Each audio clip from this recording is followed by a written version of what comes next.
दोस्तों आज से मैं क्लास 12th केमिस्ट्री के अंतर्गत यूनिट 7 पी ब्लॉक के तत्व के अंतर्गत वर्ग 16 के तत्व स्टार्ट करने जा रहा हूं।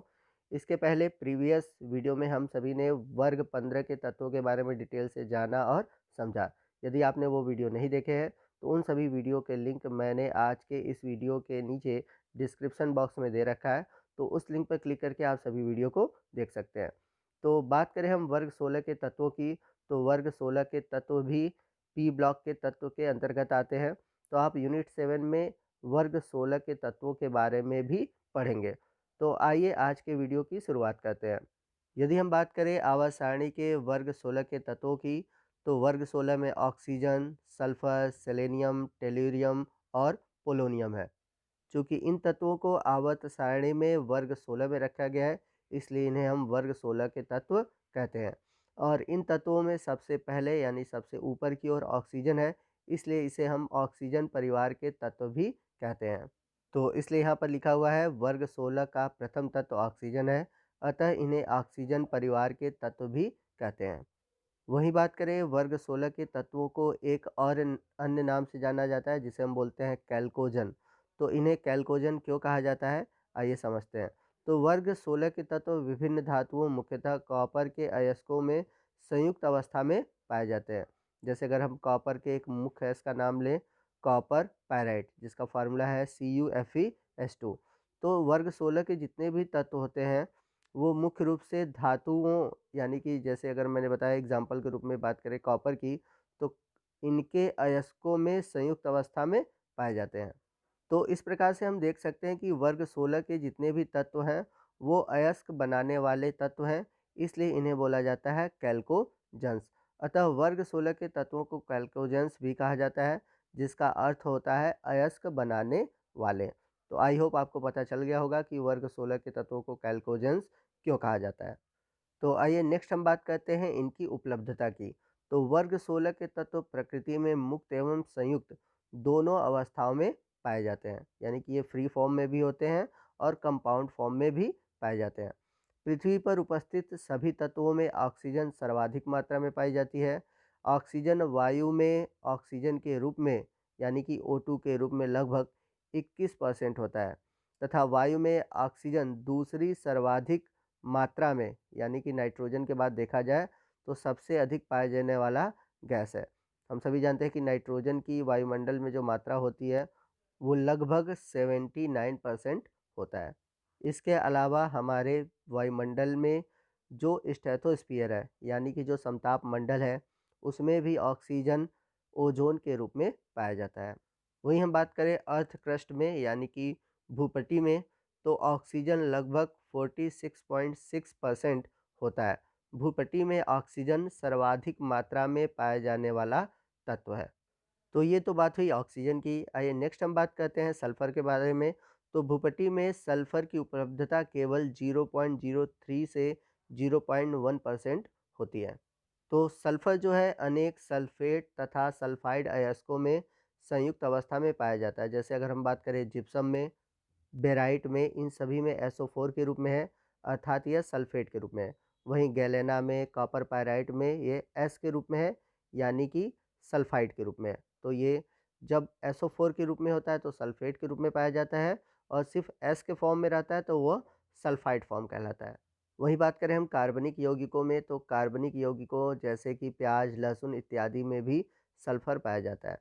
सल्फर की अल्प मात्रा ज्वालामुखी में हाइड्रोजन सल्फाइड के रूप में पाई जाती है। यदि हम बात करें ऑक्सीजन परिवार के अन्य तत्वों की, तो ऑक्सीजन परिवार के जो अन्य तत्व हैं वो विभिन्न प्राकृतिक स्रोतों में अल्प मात्रा में पाए जाते हैं। तो ऑक्सीजन परिवार के जो अन्य तत्व हैं वो काफ़ी दुर्लभ हैं, तो इसलिए प्रकृति में बहुत कम मात्रा में पाए जाते हैं। तो ये तो बात हुई ऑक्सीजन परिवार के तत्वों की उपलब्धता के बारे में। आइए नेक्स्ट हम बात करते हैं ऑक्सीजन परिवार के तत्वों के सामान्य लक्षण के बारे में। तो बढ़ते हैं ऑक्सीजन परिवार के पहले सामान्य लक्षण की ओर, जो कि है इलेक्ट्रॉनिक विन्यास।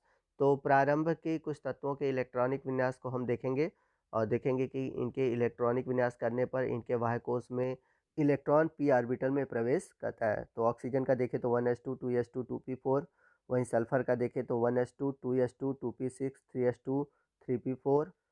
तो इस प्रकार आप सभी के इलेक्ट्रॉनिक विन्यास कर सकते हैं। तो यहाँ पर आप देखेंगे कि सभी के वाह्यतम कोष में S2 और P4 इलेक्ट्रॉनिक विन्यास देखने को मिलेंगे। तो यहाँ पर वाह्यतम कोष में 2s2 2p4 है, 3s2 3p4 है, जो कि नीचे जाने पर 4 5 6 यानी कि अलग-अलग आवर्त बनते जाएंगे। तो इस प्रकार हम कह सकते हैं कि वर्ग 16 के तत्वों के बाह्य कोष यानी कि संयोजी कोष का जो सामान्य इलेक्ट्रॉनिक विन्यास होता है वो होता है NH2 NP4। तो हम ऑक्सीजन परिवार में देखेंगे कि इनका जो इलेक्ट्रॉनिक विन्यास है वो कम स्थायी है, क्योंकि आपने देखा था कि जो नाइट्रोजन परिवार था उनके जो p ऑर्बिटल थे वो आधे भरे हुए थे, जिसके कारण वो बहुत अधिक स्थायी थे। तो इसका यूज़ हम आगे वीडियो में जानेंगे। आइए चलते हैं अगले सामान्य लक्षण की ओर, जो कि है परमाणु एवं आयनिक त्रिज्याएं। तो किसी वर्ग में ऊपर से नीचे जाने पर परमाणु क्रमांक बढ़ने के साथ परमाणु एवं आयनिक त्रिज्याएं बढ़ती हैं। तो जब भी किसी भी वर्ग में जब आप ऊपर से नीचे जाते हैं तो परमाणु क्रमांक बढ़ने के साथ साथ किसी भी तत्व की जो परमाणु त्रिज्या है या फिर जो आयनिक त्रिज्या है वो बढ़ती जाती है। तो परमाणु त्रिज्या क्यों बढ़ता है, आइए मैं आपको फिर से समझा देता हूँ। तो यहाँ पर ऑक्सीजन का इलेक्ट्रॉनिक विन्यास हो गया, यहाँ पर सल्फर का इलेक्ट्रॉनिक विन्यास हो गया। तो अगर हम इलेक्ट्रॉनिक विन्यास के आधार पर परमाणु संरचना बनाएं ऑक्सीजन और सल्फर की, तो इनकी जो परमाणु संरचना है आप देख सकते हैं कि ऑक्सीजन में केवल 2 कोष हैं, जबकि सल्फर में 3 कोष हैं। तो अगर हम ऑक्सीजन की संरचना बनाएं तो कुछ इस तरह से बनेगा। नाभिक में प्रोटॉन और न्यूट्रॉन, और पहले कोष में 2 इलेक्ट्रॉन और दूसरे कोष में आपके कितने इलेक्ट्रॉन है, 6 इलेक्ट्रॉन है। वहीं अगर हम बात करें सल्फर की, तो सल्फर का जो परमाणु क्रमांक है वो 16 है, और इसका इलेक्ट्रॉनिक विन्यास करेंगे तो नाभिक में प्रोटॉन और न्यूट्रॉन, पहले कोष में 2 इलेक्ट्रॉन है, दूसरे कोष में 8 इलेक्ट्रॉन है और तीसरे कोष में 6 इलेक्ट्रॉन है। तो आप देख रहे हैं कि जैसे जैसे हम नीचे की ओर जा रहे हैं इनके कोषों की संख्या बढ़ती है। ऑक्सीजन में 2 कोष, सल्फर में 3 कोष, सेलेनियम में 4 कोष, टेलेनियम में 5 कोष और पोलोनियम में 6 कोष आपको मिलेंगे।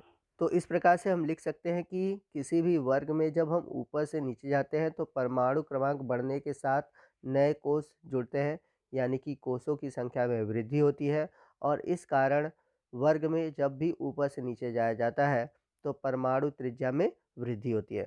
तो सेम चीज़ हम लिखेंगे, वर्ग 16 में ऊपर से नीचे जाने पर परमाणु एवं आयनिक त्रिज्याएं बढ़ती हैं। यही रूल सभी के लिए होता है। अगर आपने आवर्त सारणी अच्छे से पढ़ा होगा तो उसमें आपने ज़रूर देखा होगा कि जब भी हम वर्ग में ऊपर से नीचे जाते हैं तो परमाणु क्रमांक बढ़ने के साथ परमाणु त्रिज्या बढ़ता है। और यदि हम बात करें आवर्त में, तो किसी भी आवर्त में बाएं से दाएं जाने पर परमाणु क्रमांक बढ़ने के साथ परमाणु त्रिज्या घटती है। तो जैसा कि आप देख सकते हैं ये आवर्त सारणी है, और हम बात करेंगे दूसरे आवर्त की। तो दूसरे आवर्त में आप देख सकते हैं बोरान है, कार्बन है, नाइट्रोजन है, ऑक्सीजन है, फ्लोरीन है। तो अगर हम देखें बोरान का परमाणु क्रमांक 5, कार्बन का 6, नाइट्रोजन का 7, ऑक्सीजन का 8, फ्लोरीन का 9, ठीक है, ये दिया हुआ है। तो जब हम आगे बढ़ते हैं परमाणु क्रमांक बढ़ है, तो आवर्त में जब हम बाएं से दाएं जाते हैं तो परमाणु क्रमांक बढ़ने के साथ परमाणु त्रिज्या घटता है। तो क्यों घटता है इसका रीज़न मैंने पिछले वीडियो में भी बता रखा है, जब मैंने आपको नाइट्रोजन परिवार पढ़ाया था। यहाँ पर मैं फिर से आपको समझा देता हूँ कि ऐसा क्यों होता है। तो यहाँ पर हम कंपेयर करते हैं नाइट्रोजन, ऑक्सीजन और फ्लोरीन को। तो नाइट्रोजन के इलेक्ट्रॉनिक विन्यास, ऑक्सीजन और फ्लोरीन के इलेक्ट्रॉनिक विन्यास को हम देख सकते हैं। तो यदि हम तीनों के इलेक्ट्रॉनिक विन्यास को देखें तो तीनों में कोषों की संख्या 2 है। अगर हम नाइट्रोजन का स्ट्रक्चर बनाए तो हम देखेंगे इसके नाभिक में प्रोटॉन की संख्या 7 है, पहले कोष में 2 इलेक्ट्रॉन है और दूसरे कोष में 5 इलेक्ट्रॉन है। वहीं हम बात करें ऑक्सीजन की, तो ऑक्सीजन की संरचना देखें तो ऑक्सीजन के नाभिक में प्रोटॉन की संख्या 8 है, पहले कोष में 2 इलेक्ट्रॉन, जबकि बाहरी कोष में आपको 6 इलेक्ट्रॉन दिखेंगे। वहीं फ्लोरीन की बात करें तो इसके नाभिक में 9 प्रोटॉन है, पहले कोष में 2 इलेक्ट्रॉन, जबकि बाहरी कोष में 7 इलेक्ट्रॉन आपको देखने को मिलेंगे। तो आप देख रहे हैं कि इनमें प्रोटॉन की संख्या क्या हो रही है, बढ़ रही है। तो प्रोटॉन की संख्या बढ़ने से नाभिक का आवेश बढ़ेगा, और नाभिक का आवेश बढ़ेगा तो बाहरी कोष के जो इलेक्ट्रॉन है उनके आकर्षण बल बढ़ेंगे। यानी कि जो नाभिकीय आवेश बढ़ने के साथ साथ बाहरी कोष के इलेक्ट्रॉनों के बीच नाभिक का जो आकर्षण बल है वो बढ़ता जाता है। तो यहाँ पर आप देख सकते हैं 7 प्रोटॉन है, और यहाँ पर जो बाहरी कोष में जो इलेक्ट्रॉन है उनके बीच आकर्षण कम है, क्योंकि यहाँ पर प्रोटॉन की संख्या कम है, इसलिए यहाँ पर परमाणु त्रिज्या कुछ बड़ी है। लेकिन आप देखेंगे ऑक्सीजन में प्रोटॉन की संख्या 8 हो गई है, तो यहाँ पर आकर्षण बल क्या हो रहा है, बढ़ रहा है, इसलिए इसकी परमाणु त्रिज्या क्या हुई, थोड़ी छोटी हुई है। वहीं आप देखेंगे फ्लोरीन में, तो फ्लोरीन के नाभिक में 9 प्रोटॉन है, तो प्रोटॉन की संख्या बढ़ने से आवेश और बढ़ गया और आवेश बढ़ने से फ्लोरीन की जो परमाणु त्रिज्या है वो घट गई। तो इस प्रकार हम देख रहे हैं कि जब हम आवर्त में बाएं से दाएं जा रहे हैं तो परमाणु क्रमांक बढ़ने के साथ साथ नाभिक में प्रोटॉन की संख्या बढ़ रही है, जिसके कारण जो परमाणु है वो संकुचित हो रहा है, जिससे परमाणु त्रिज्या क्या हो रही है, छोटी हो रही है। तो इसका रीजन हम इस प्रकार लिख सकते हैं कि आवर्त में बाएं से दाएं जाने पर परमाणु क्रमांक बढ़ने के साथ प्रभावी नाभिकीय आवेश बढ़ता है। इस आवेश के कारण नाभिक और बाह्य कोश के इलेक्ट्रॉन के बीच आकर्षण बल बढ़ता है और आकर्षण बल बढ़ने के साथ जो इलेक्ट्रॉन है वो नाभिक की ओर झुकते हैं, जिससे कि परमाणु जो होता है वो संकुचित हो जाता है और परमाणु त्रिज्या छोटी होती है। तो यदि हम यहाँ पर तुलना करें नाइट्रोजन परिवार, ऑक्सीजन परिवार और फ्लोरीन यानी कि हैलोजन परिवार, तो हम देखेंगे कि जो नाइट्रोजन परिवार के तत्व हैं, ऑक्सीजन परिवार के जो तत्व हैं, तो ऑक्सीजन परिवार वर्ग 16 के तत्वों की जो परमाणु त्रिज्या है वो नाइट्रोजन परिवार के तत्वों से क्या है, छोटी है, परंतु जो हैलोजन परिवार के तत्व हैं उनसे बड़ी है। तो यहाँ पर आप देख सकते हैं कि जो ऑक्सीजन है वो नाइट्रोजन और हैलोजन के बीच में है। तो ऑक्सीजन की जो परमाणु त्रिज्या है वो नाइट्रोजन से छोटी है परंतु फ्लोरीन से बड़ी है। आई होप आपको ये पॉइंट समझ में आ गया होगा। तो दोस्तों ये था हमारा आज का वीडियो। आने वाले वीडियो में हम इनके और भी गुणों के बारे में डिस्कस करेंगे। तो आपको वीडियो अच्छा लगा हो तो वीडियो को लाइक करना और शेयर करना मत भूलिएगा, और कोई भी डाउट हो आप हमसे कमेंट करके पूछ सकते हैं। तो दोस्तों मिलते हैं अगले वीडियो में अगले टॉपिक के साथ। तब तक के लिए जय हिंद, जय भारत।